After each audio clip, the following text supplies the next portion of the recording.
Hola, soy Lola Baldín. Y yo soy Gildo Avellán. Bienvenidos a Punto Data. Bueno, en nuestra inmersión en las fuentes de hoy vamos a abordar un hito temporal que es, absolutamente crucial.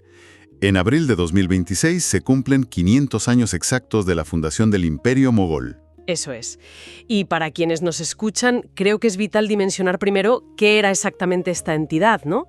Porque hablamos de un leviatán geopolítico que, en su apogeo, abarcaba más de 3 millones de kilómetros cuadrados. Una barbaridad. Sí, comprendía los inmensos territorios de lo que hoy conforman India, Pakistán, Bangladesh y Afganistán.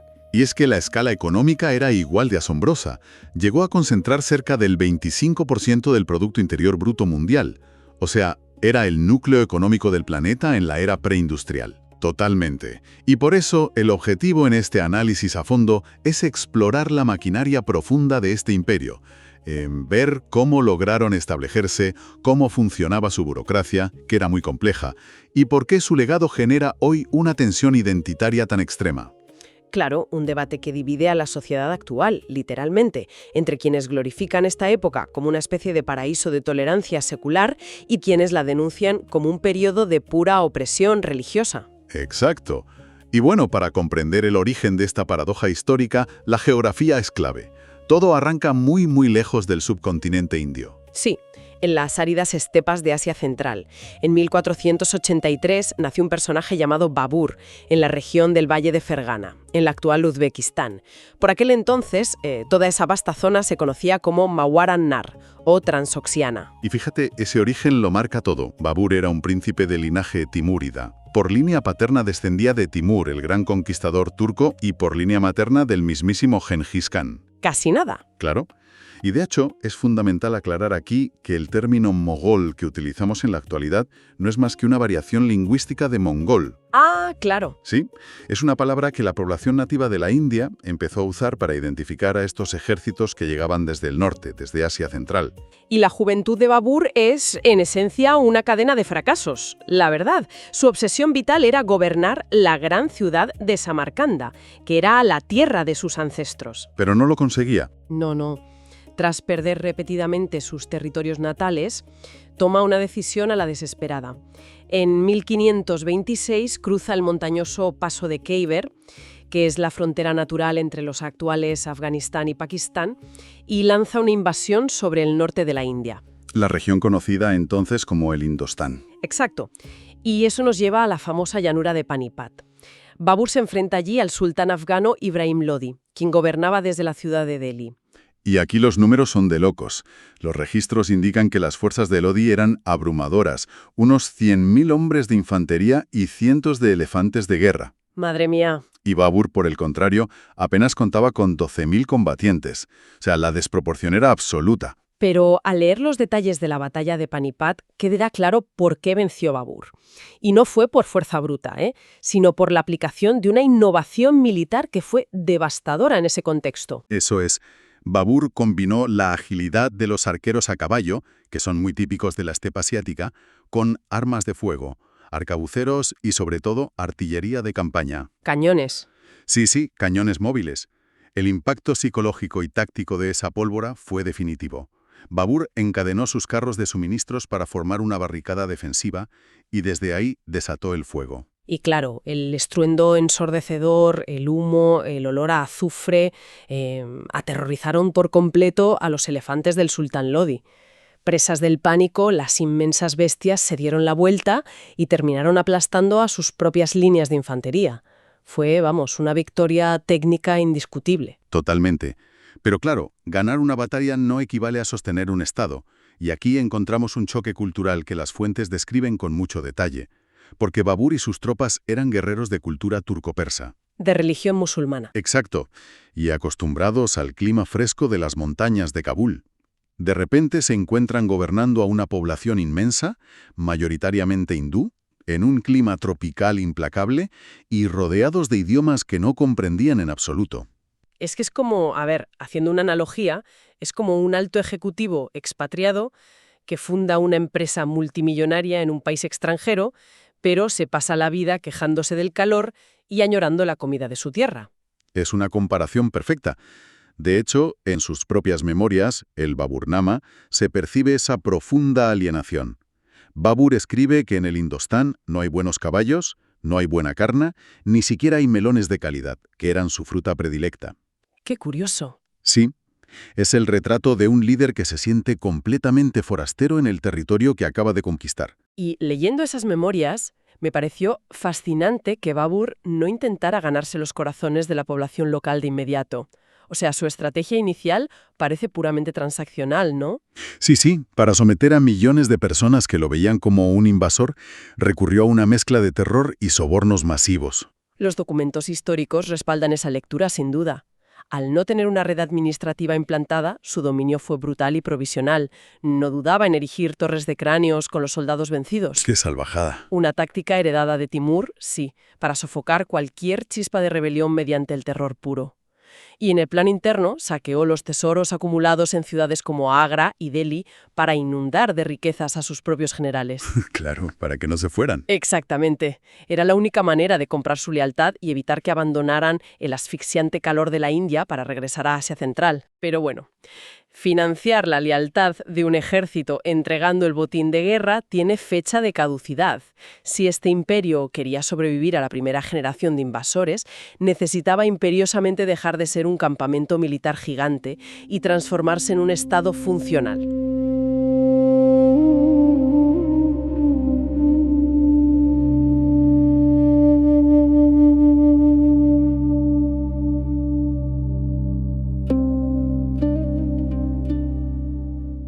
Y la mente detrás de esa metamorfosis es el nieto de Babur, el emperador Akbar, también conocido como Akbar el Grande.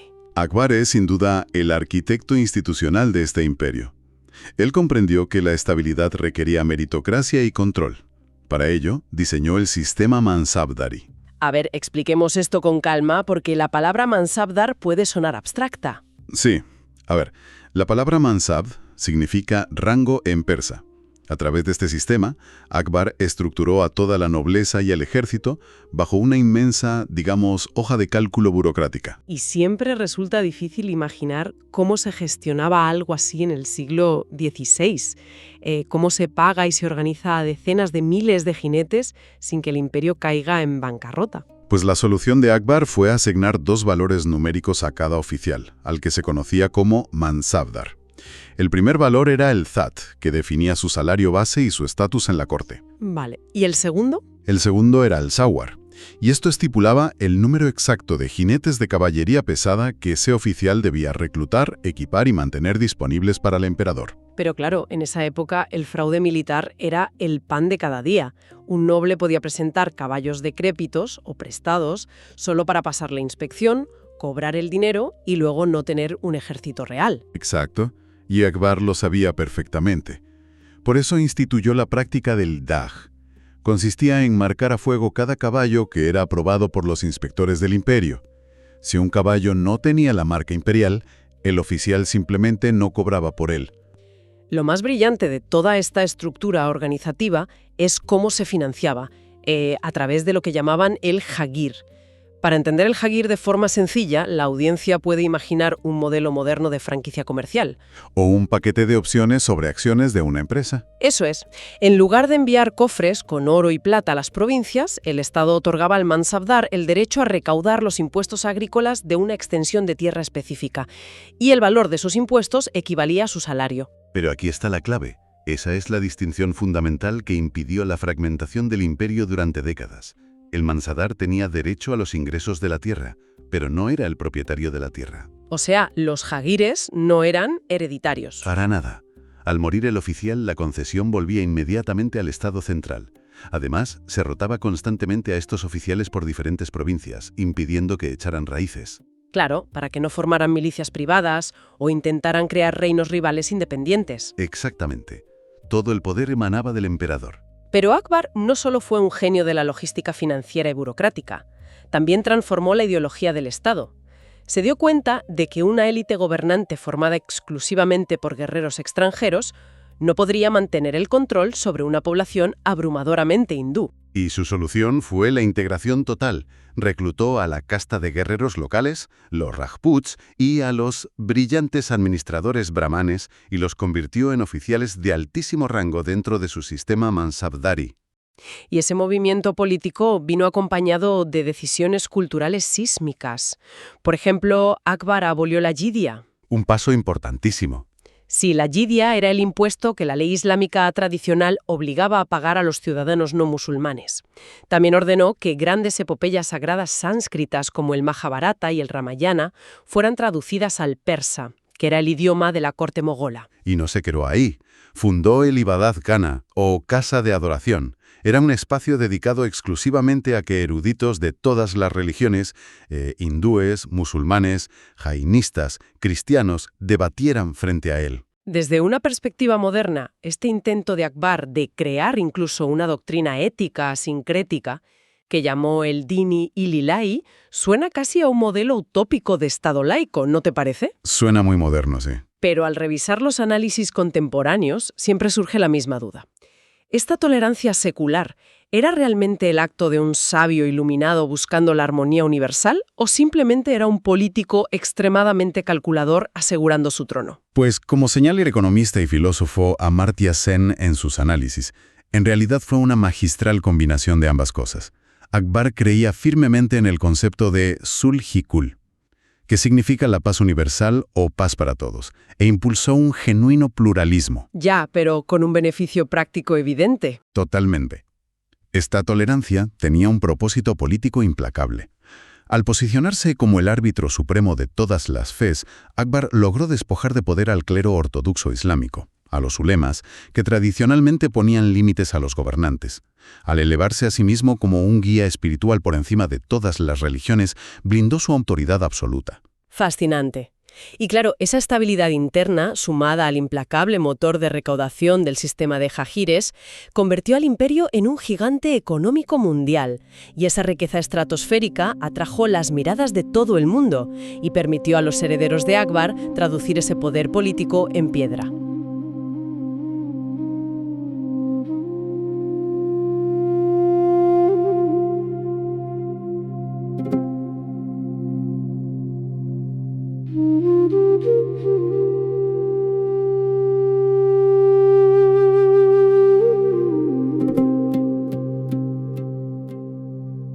Y llegamos a Shah Jahan. Exacto. Es el momento del apogeo de la arquitectura indoislámica, con la construcción de la nueva capital en Delhi, el Fuerte Rojo, la impresionante Jami Masjid y, por supuesto, el icónico Taj Mahal. Es que las técnicas empleadas en estas construcciones reflejan esa misma síntesis cultural que definía al imperio. Trajeron el diseño de los majestuosos domos dobles desde Asia Central e Irán y lo combinaron con la inigualable artesanía local india.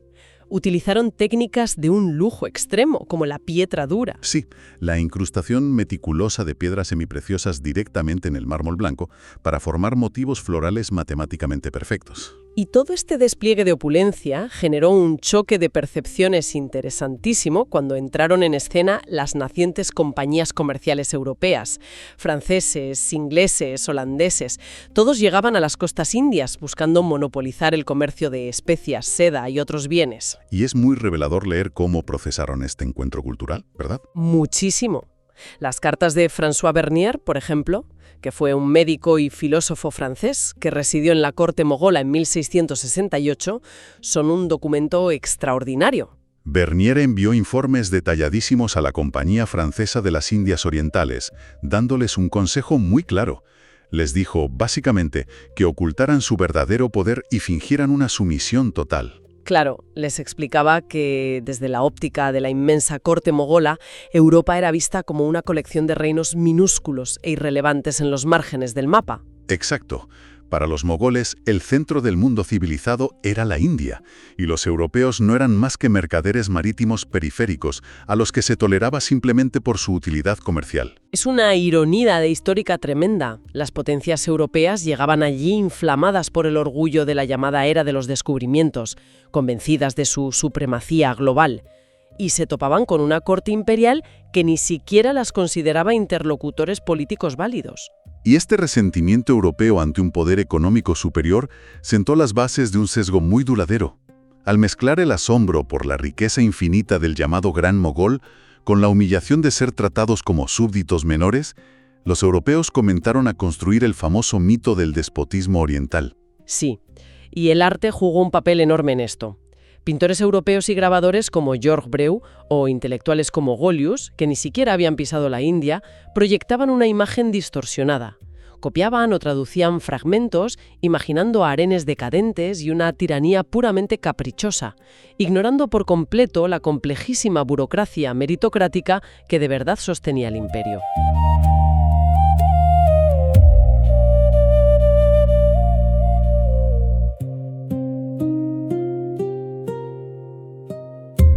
Pero bueno, toda maquinaria burocrática basada en la expansión continua tiene un límite físico insalvable. Y aquí es donde radica la tragedia estructural del Imperio Mogol. Ese brillante sistema de javires del que hablábamos, donde se pagaba a los nobles con las rentas de nuevas tierras, en el fondo funcionaba como un esquema piramidal. Exactamente. Requería conquistar territorios perpetuamente para poder pagar a los nuevos oficiales. Cuando el imperio alcanzó su máxima extensión bajo el emperador Aurangzeb, empujando las fronteras hacia el sur de la India, el sistema colapsó. Y colapsó porque la geografía del sur era muy distinta. Era montañosa, agreste y estaba defendida por guerrillas locales muy efectivas. La guerra se volvió crónica y económicamente ruinosa. Y literalmente el imperio se quedó sin tierras productivas para repartir entre sus mansabdares. Y cuando los recursos escasean, ya sabemos lo que pasa. Las élites comienzan a devorarse entre sí. Y para intentar mantener cohesionado al núcleo militar frente a esta crisis económica brutal, Aurangzeb dio un giro de timón radical. Abandonó por completo el pluralismo integrador de Akbar y adoptó una política de estricta ortodoxia islámica. Las medidas fueron muy drásticas. Se volvió a imponer la yizia, gravando económicamente a la población no musulmana, y se establecieron edictos que cobraban aranceles más altos a los comerciantes hindúes frente a los musulmanes. Y esto nos lleva, inevitablemente, al núcleo de la tensión identitaria histórica. El debate sobre la destrucción de los templos. Sí, es un tema que genera un debate político-ideológico intensísimo, y es crucial exponerlo con absoluta imparcialidad basándonos en las evidencias. Totalmente. A ver, por un lado, desde un punto de vista documental y arqueológico, es un hecho que durante el reinado de Aurangzeb se produjo la destrucción sistemática y la profanación de grandes templos hindúes y jainistas, especialmente en lugares de enorme peso simbólico como Banaras o Mathura. Y la arqueología muestra cómo, en varios de esos casos, los materiales de esos templos se reutilizaron. Las columnas y piedras acabaron formando parte de mezquitas, como ocurre en la mezquita Quwat-ul-Islam en Delhi, o en secciones de la Adina Masjid. Y claro, esto es percibido, con toda lógica, como un intento deliberado de humillar las creencias indígenas e instaurar la pureza del Islam. Pero, por otro lado, hay un sector de la investigación académica que aporta una capa adicional de contexto muy relevante. Argumentan que, aunque Aurangzeb destruyó templos, esto ocurría de manera más prominente en tiempos de guerra y como castigo político contra nobles rebeldes. Los llamados zamindares. Exacto, los zamindares locales. Estos historiadores señalan que los templos no eran solo lugares de culto, sino centros de enorme poder económico y político. Y como contrapunto, los registros oficiales también muestran que Aurangzeb otorgó concesiones de tierras a ciertos templos y monasterios hindúes leales, manteniéndose formalmente dentro de los límites de la ley islámica, la Sharia, que permitía mantener templos antiguos pero prohibía construir nuevos. Entonces, la gran paradoja es cómo es posible que el mismo imperio que bajo Akbar fomentó la fusión del hinduismo y el islam termine siendo, bajo Aurangzeb, el símbolo histórico de su máxima fricción. Pues porque en el fondo el imperio mogol era fundamentalmente un estado de guerra. Cuando la expansión se estancó en el sur y el dinero para pagar los jaguires se agotó, Aurangzeb utilizó la ortodoxia religiosa simplemente como pegamento para cohesionar a la élite musulmana. Y al hacerlo, destruyó la alianza pluralista que había construido su bisabuelo Akbar. Esto generó levantamientos populares masivos que, a la postre, desangraron y desmembraron el imperio desde dentro. Y este debate, 5 siglos después, está más vivo que nunca en la India actual. Vemos acusaciones constantes de glorificación frente a la demonización del periodo mogol. Se observan cambios recientes en los nombres de ciudades importantes para borrar la influencia mogola, la eliminación de capítulos históricos enteros en los libros de texto y un choque frontal entre el nacionalismo, que ve esta época como una era de opresión, frente a quienes reivindican un enfoque pluralista. El pasado se usa constantemente en relación con políticas culturales y la propia construcción nacional contemporánea.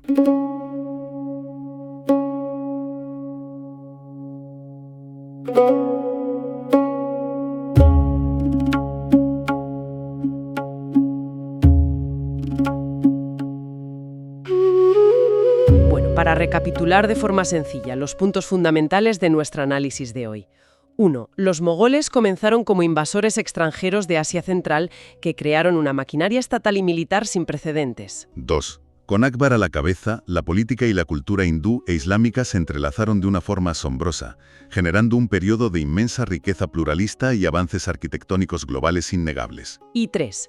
Con Aurangzeb, esas presiones políticas y económicas derivaron en la ortodoxia, en la destrucción de patrimonio indígena y en el fin de la integración, dejando una herencia histórica profundamente fragmentada. Y para quienes deseen seguir profundizando en este tema tan apasionante, recomendamos 3 libros fundamentales que hemos utilizado en este análisis.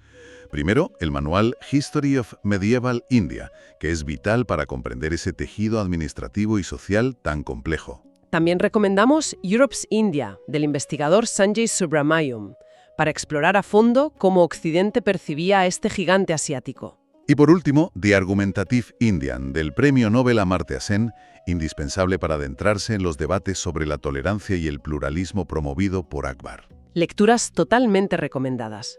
Y con esto llegamos al final de la emisión. Les invitamos a suscribirse a nuestro podcast, Punto Data, para seguir comprendiendo juntos los asuntos clave de la geopolítica actual y su conexión con la historia. Muchas gracias por acompañarnos. Gracias y hasta la próxima.